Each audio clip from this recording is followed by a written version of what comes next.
قرآن مجید فرقان حمید کے اندر اللہ تعالیٰ نے فرمایا انما یرید اللہ، تو سب سے پہلا لفظ آیا انما.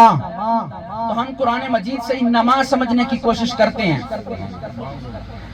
اگر میں لفظ انما کا سادہ ترین ترجمہ بتاؤں، علماء بیٹھے ہیں، تو اس کا مطلب یہی ہے کہ انما کے بعد جس کی بھی بات آ جائے نا، کائنات میں اس جیسا اور کوئی نہیں ہوتا.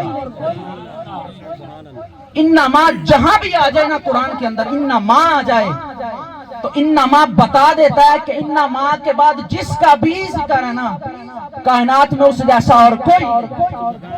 اللہ تعالیٰ نے سورہ حجرات کے اندر 49 نمبر سورہ، اللہ تعالیٰ نے ارشاد فرمایا انما المؤمنون اخوۃ.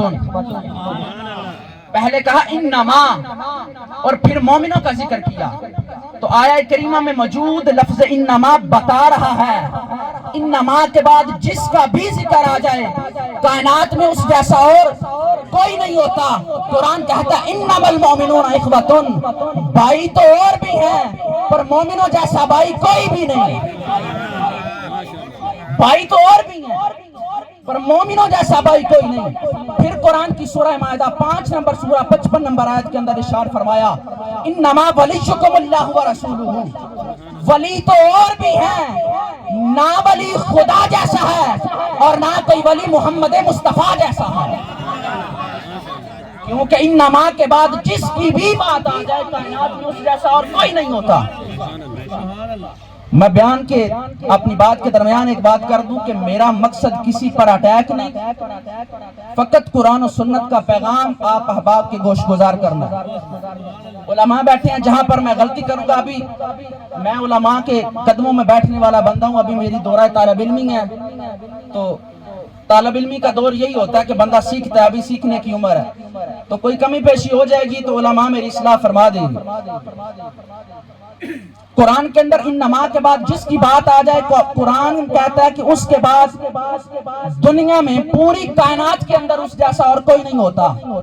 سورہ مریم کے اندر 19 نمبر آیت میں فرمایا قال انما انا رسول ربک لیہب لک غلاما زکیا. انما بتا رہا ہے فرشتے تو اور بھی ہیں، مومنوں کے کندھوں پر تعینات فرشتے، آسمانوں پر تعینات فرشتے، جنت کے دروازے پر تعینات فرشتے، حسن و حسین کے گھر کی نوکری کرنے والے فرشتے، زمانے والوں فرشتے تو اور بھی ہیں. انما بتا رہا ہے فرشتے بہت ہیں، جبریل جیسا فرشتہ بھی کوئی نہیں. انما کے بعد جس کی بات آ جائے کائنات میں اس جیسا اور کوئی نہیں ہوتا. آگے سورہ مائدہ 5 نمبر سورہ 55 نمبر آیت کے اندر اللہ تعالیٰ نے فرمایا، یہ اہل بیت اطہار کی بات کرنے لگا ہوں، اہل بیت سے محبت کرنے والے ذرا محبت سے سماعت فرمائیے گا. قرآن کہتا ہے والذین آمنوا الذین یقیمون الصلاۃ ویؤتون الزکاۃ وہم راکعون. نمازی تو اور بھی ہیں، حیدر کرار جیسا نمازی کوئی نہیں. نمازی تو اور بھی ہیں، صدقہ کرنے والے، خیرات کرنے والے اور بھی ہیں. علی سے بڑھ کر زکوٰۃ دینے والا گھرانہ ہی کوئی نہیں.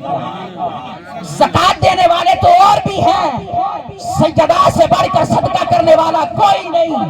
اس لیے قرآن کہتا انما یرید اللہ لیذھب عنکم الرجس اہل البیت ویطہرکم تطہیرا. اب اس آیت میں انما بتا رہا ہے یہ جو 5 تن پاک ہے نا، اللہ نے قیامت تک کے لیے ان سے ناپاکی کو دور فرما دیا.